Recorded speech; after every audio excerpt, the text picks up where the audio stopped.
பதறாகும் விதை பதறாகும் விதை விதை முளைக்காம போயிடும். அதாவது விதைச்சி விதை முளைச்சாத்தான் பயிரா வரும். விதைச்சி பதறா போயிடும். இல்லை வளர்ந்து நல்லா கதிர் பிடிக்கும் போது அந்த கொலை நோய் வரும், கழுத்தை பிடிச்சிடும்.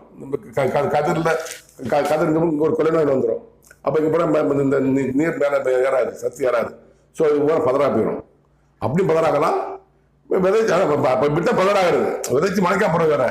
விதைச்சி அந்த நாத்தை பிடிங்கி நட்டி உரம் போட்டு தண்ணி பாய்ச்சி களை எடுத்து நல்லா திரும்ப பூச்சி மருந்து அடிச்சு நல்லா வரும்போது கடைசியில் கொலை நோய்னு வரும். கொலை நோயில் கதிர் வந்து அப்படியே பால் பிடிக்கிற டயத்தில் இங்கே ஒரு கழுத்தை பிடிச்ச நோய் வந்து கழுத்தை பிடிச்சிடும்.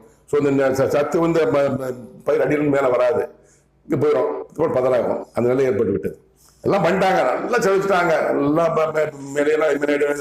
பண்ணி அப்படின்னு செலவிச்சிட்டாங்க, விதைச்சிட்டாங்க. அறுவடை செய்ய மாட்டார்கள். பதறாகும் விதை பதறாமல் சொன்னார்.